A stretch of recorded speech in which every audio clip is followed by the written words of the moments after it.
Have a day today, dog. Offense, great drive. Go! He's up. 1, 2, 3. Welcome to Training Camp Live, presented by Atlantic Health System. Welcome to the home stretch of training camp as the Jets kick off their second week of joint practices. Welcoming in the Philadelphia Eagles to Florham Park. We're here inside the BetMGM studio. I'm Ethan Greenberg, joined alongside Eric Allen and Bart Scott. Bart, it's nice to have you back in the saddle here. It's great to be here, man. I missed you guys last couple of weeks. You had a nice vacation? Nice and vacated out. I'm all good. All right. Well, he went to Disney World, and we went to Green Bay. Listen, Disney cheese curds has nothing on Green Bay's. Oh, did you actually have cheese curds? No, not at all. Okay. I'm lactose intolerant. Just playing. All right, well, let's move on to today's headline, which is the Jets and the Eagles are set to practice over the next 2 days before playing in the preseason finale Friday night. Bart, EA and I asked a handful of people this question in Green Bay last week. But what do you think the benefit is from joint practices, and what are you specifically looking for over the next 2 days? Well, really what these joint practices are, they are supplements for the lack of being able to play, 4 preseason games. It gives you an opportunity to evaluate the starters and guys. And the great part is you're able to put your team in certain positions because you're able to coordinate with the opposing team's coach, red zone, 2-minute, short yardage goal line. You can't get that and guarantee that you're going to get that in the game. You hope that you get that, but you can't get that. So I think that's the benefit. And then you put the young guys out there and see what they can do when the lights are on, see how they respond. But, these practices are really, really beneficial. You just hope that you don't have these Raiders versus Rams fights where you got to put everybody on the bus. You hope everybody can understand and be professional. But it's tough because you don't give the opposing team the benefit of the doubt because you don't know that guy. And you want to make sure that you look good in front of your teammates and also the people that are watching practice. We're watching the Eagles exit the locker room right now, but just before, about 30 seconds before that, we saw a couple Jets offensive linemen, including Elijah Vera Tucker, there in pads. So let's see if he gets a couple team reps today. Obviously been out a couple weeks now with that pectoral, the pec injury, but Saleh indicated it was close to returning, and here he is on the practice field right now. Well, you see that I never want to see that harness, and especially, I'll keep him limited because I don't want him trying to push Fletcher Cox. You talk about that's a big load. That's great work for a young lineman. I'm sure Fletcher, who understands he's part of the fraternity, might give him some tricks to the trade and try and mentor him. That's a good thing about the cross practicing. Yep. If everybody are working with each other, like these are 2 teams in 2 different conferences, 2 different divisions. And, you will hope that the veterans would be veterans, and a guy like Vera Tucker can lean on a guy like Fletcher Cox to learn the tricks of the trade. Speaking of Fletcher Cox, Green's limited in practice, so we'll have to see if he's full go today. But, hopefully we'll be able to see AVT with a couple reps here. I know that was what Robert Saleh's been talking about. He seems a little bit closer than Elijah Moore. Right, and we'll have a full injury report later on in the show in Training Camp Live presented by Atlantic Health System. Bart, in terms of Elijah Vera Tucker and the injury, right, I think a lot of people hear pec strain and you're like, don't even think about putting him out there until he's 100%. You mentioned the harness. That's the thing that comes over the right sleeve, right? So how do you balance wanting to get involved and also knowing that, you don't want to further injure yourself and make a strain become something worse than it already is? Well, you hope that, it takes really the training staff and it takes Vera Tucker being very, very honest with how he's feeling and what he's feeling, because you don't want to have a pectoral tear.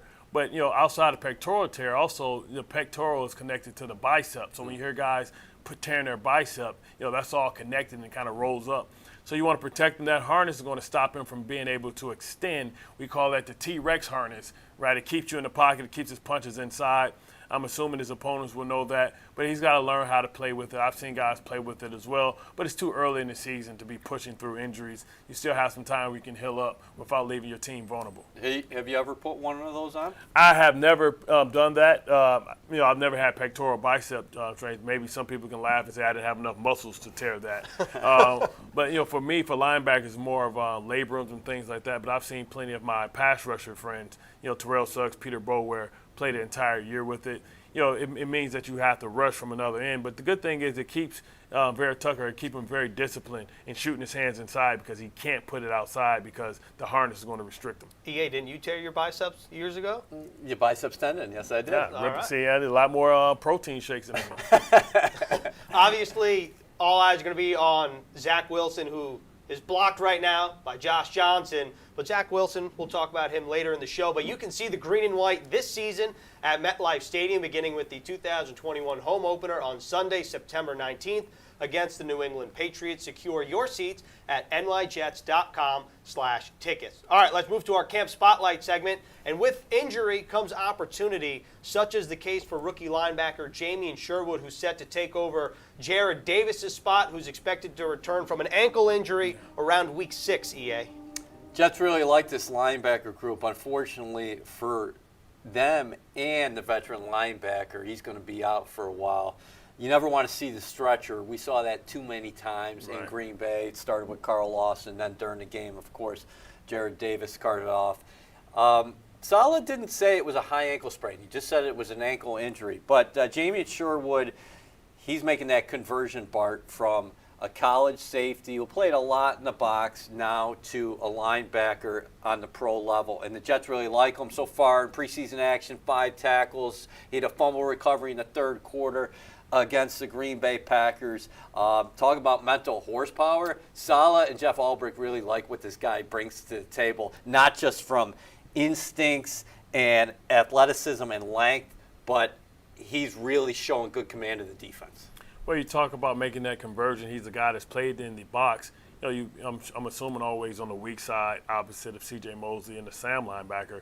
But, with that being said, he's going to get tested physically. The mental part is one aspect of it, but the physical aspect, understanding that they may flip the formation, you're going to have to try and protect him, try and not let him be to the bubble. When I say the bubble is when, the tackle and the guard can block down and block out, and it creates just a void where he has to fill it.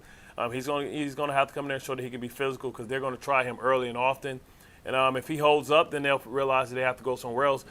The advantage of it is he should be able to be tremendous in space with running backs and wide receivers, little hitches and things like that into his zone. He should have tremendous awareness because as a former safety, you realize what you expect from your linebacker. Well, guess what? He is the linebacker now, so he knows what puts stress on the safeties and what doesn't put stress on the safeties. He should be tremendous in the passing game of it. Unfortunately, you got to play both sides of the down, and he's got to get his feet wet, see if he can sit on the train tracks when the trains are coming through. As we're looking at Jamien Sherwood, we did see Elijah Moore in pads, so we'll see if he actually partakes in practice, whether that's individual, 7-on-7 team. We're here to find out in a couple hours. You mentioned Jamien Sherwood and, the train coming down the tracks. Isn't that the downside of being a lighter linebacker? Right. But we've seen this happen a lot. It started with Mark Barron, former safety from Alabama, make that, conversion because the game is played so much more in 3 wide. So I would almost look at this as big sub. Yeah. But, you also have to protect him. But there's ways you can protect him. You can knife your defensive end to make sure that he has no bubble, to make sure everything spills or make sure every run that comes to him bounces. Right, makes sure it bounces, so now he can use that athleticism. He's tackling on angles. Get out in space. Right, because he won't be able to anchor, say, if somebody runs a lead or pulls the guard through. He's probably a guy that you would say, listen, right now I understand and I love and trust your heart, but it's a matter of physics. Cut that lineman pulling. Right now we don't need you standing up trying to two-gap because you're just not physically capable yet, or you have to learn the technique. It's a great point about the sub-packages because actually against Green Bay, the Jets lined up in nickel, so they had only 2 linebackers on the field, and that was Mosley and Jared Davis. And the nickel Saturday against the Packers was Michael Carter II. That man right there, through the traffic, Robert Saleh, he actually said that Jamien Sherwood reminds him of an all-pro player that Saleh used to coach. Yeah, Sherwood is exactly what we thought. When we drafted, and now I want to make sure I'm saying this right way. I'm not comparing him to Fred yet. He's got a long way to go, Fred Warner. But Fred Warner played nickel in college and was maybe 220, 225 his rookie year. Threw him in there at Mike linebacker, started in day one, and he took off. Sherwood has a tremendous mindset to him. He's extremely smart. He's got great command of the playbook already. He's got respect of his peers. he's an unbelievable communicator. And, he kind of looks like, he doesn't look like Fred, but he's sitting there right around 220, 225. He's got tremendous length, tremendous instincts. He's got a great feel for the game. And so again, for him, there's going to be some hiccups along the way, but we feel with reps, he's only going to get better. Jamien has a different level of communication, I think, that maybe, that I've ever seen in a rookie. He's just got rare communication skills and a rare brain, and his ability to just command the defense and make the checks and make the adjustments and get it to everybody, all 11 on defense, has been it's been remarkable in that way. So I'm excited about his future in the system. Pretty high praise from Coach Sala and Jeff Ulbrich, although Coach Sala did say he's got a long way to go until he's somebody like Fred Warner, the All-Pro and Pro Bowler in 2020. So Jared Davis's ankle injury, like we said earlier, he's going to put him out till about week 6, which is when the Jets have their bye week. So let's take a look at the rest of the day-to-day injuries here. But one guy that's not listed on here is Carl Lawson, who was placed on injured reserve yesterday after rupturing his Achilles tendon in joint practices against the Packers. But you take a look at the list right here. We've seen AVT and Elijah Moore on the field, but this is just the day-to-day list. The other guys we've talked about, and Connor McDermott, the more long-term injuries of the bunch. Yeah, that's right. Rankins and Mims considered day-to-day. We're taking a look at the defensive lineman right now. Nathan Shepard, who had to start in Green Bay, and there's Zach Ertz. Give him a jersey. The Philadelphia what do you think of the blonde hair? I don't know what's going on. Maybe he's watching Demolition Man, or he's watching what's the movie with Robert Townsend? I don't know, man. It's not my thing, but you can tell he's trying to switch it up. He wants a new, fresh start, battling injuries. His name has been rumored and plenty of trade talk. And sometimes you just want to try and come out and be different. Did you see the tweet? Somebody said, he was pulling the Antonio Brown, trying to get out of Pittsburgh, just dyeing the hair, the bleach blonde. Well, listen, if we're going to talk about hair, we got to go back to Ulbrich, because he's got the best beard. I'm so jealous of him. I mean, that's the best beard in the National Football League, the Jets defensive coordinator, Jeff Ulbrich.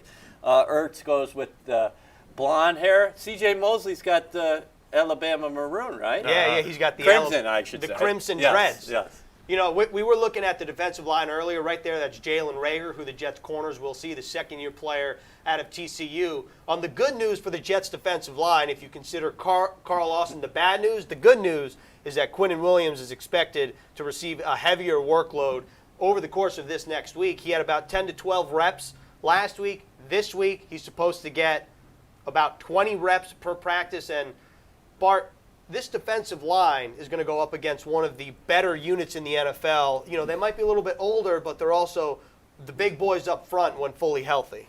Yeah, I mean, you think about Kelsey, he's a veteran. He's a guy that's very crafty. Reminds me a lot of Kevin Mawai. He's not a guy that's going to overwhelm you with his brute strength, but he's smart. He's going to get the line in the right sets, and he's going to be able to call the protection from the line of scrimmage. So he's a guy that you really can't trick. He's seen it all, but he's a guy that can get off the edges and get to the second level in a hurry and cut off the linebackers. Then on the outside, they have very, very stout, strong, smart, offensive linemen. This unit has been together for the most part. I know they lose Jason Peters, but they get a lot of pieces that were back, that was injured last year.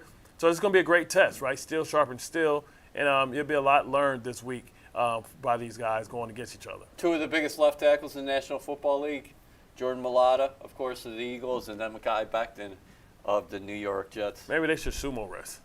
Hey, that would be fun. Mailata was a former rugby player, of course. Yeah, that's his background. They got him in the 7th round.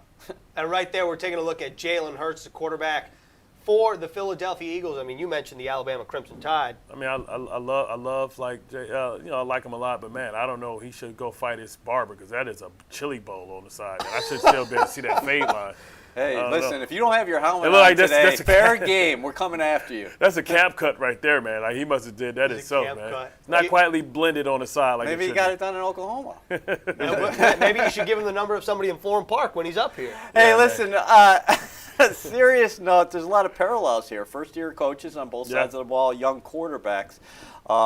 This guy, Hurts, obviously got some playing time down the stretch. Well, he needed some Robitussin, though. He missed the last game with stomach virus. Yep, that's right. So he's coming back. So this is his first time back. This would be an important rep for him, because he'll be going against another team. They might give him a high workload understanding that he needs as many reps as he can get. He missed a preseason game. This would be a valuable experience for him. Do you view this as basically an audition for him all year? Because Philadelphia has so much draft capital that perhaps next year, if it doesn't work out, they look for a quarterback in the draft. Well, that draft capital is seemingly looking to get a lot better. The fact that Carson Wentz came back ahead of schedule, and if he gets 75% playing time, that they get an extra first-round draft pick, which would give them 3, which is plenty of ammunition for any disgruntled quarterback, be it next year. We don't know what's going to happen with Rodgers.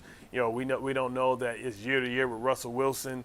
We know Deshaun Watson. They're still trying to figure that out. They've been rumored there. Who knows? Jameis Winston, Cam Newton.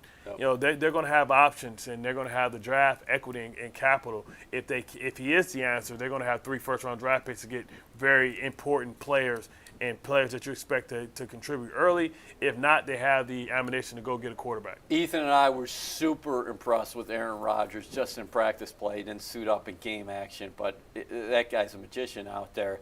What does the Jets defense have in store facing Hurts as opposed to one of the best of all time at Rodgers? Well, it's a different athletic challenge. Although, you think about Rodgers, he's an athletic quarterback and he can get out, but he doesn't rely on his legs as much as a guy like Jalen Hurts, especially if he's flushed.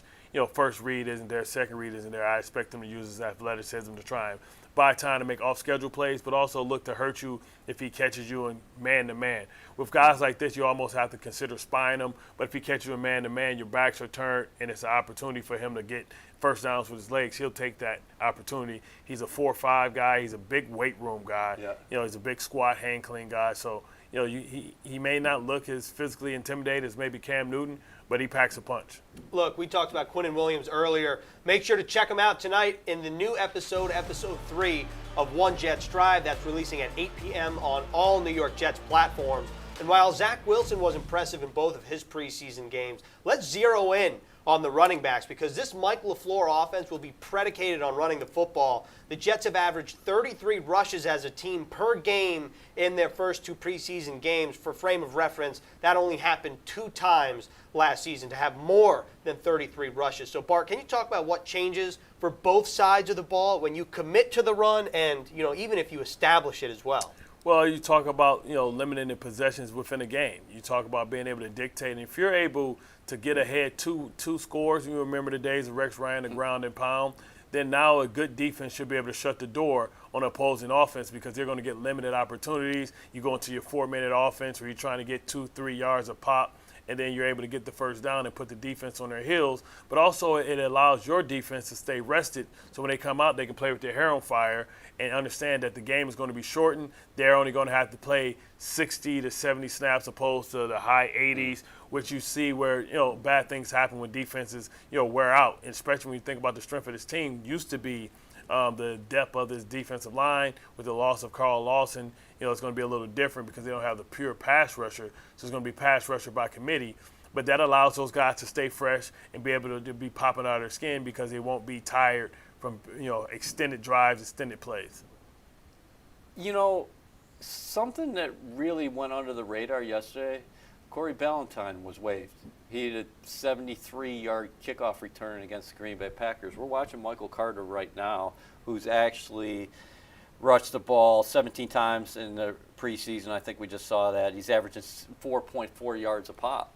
But I'm just wondering, Ethan, is Michael Carter this team's opening day kickoff returner? Well, you spoke to Brant Boyer. I listened to the interview, and he said that he really likes Michael Carter's skill set, but maybe he needs to refine it a little more. The one thing I'm curious, Bart, what you think, it feels like kickoffs and really kick returns are becoming, irrelevant in the game because if you have a strong kicker, right, you can just boot it out of the back of the end zone unless you purposely want to kick it short, which we saw in Green Bay with Matt Amendola. Well, before he goes, you still need somebody dependable back there. Yeah, exactly. You need somebody with good hands, somebody that's also, when it gets colder, the ball travels less and those balls, land in the field of play. And I've always liked my punt returners, kickoff returners to be running backs because they can read holes before they get there. Also, you think about Brian Mitchell, the great, Philadelphia Eagles, kick returner. He should be in the Hall of Fame sometime soon, one of the best returners of all time. You can put him there with Mel Gray. You can put him there with Metcalf, all those guys,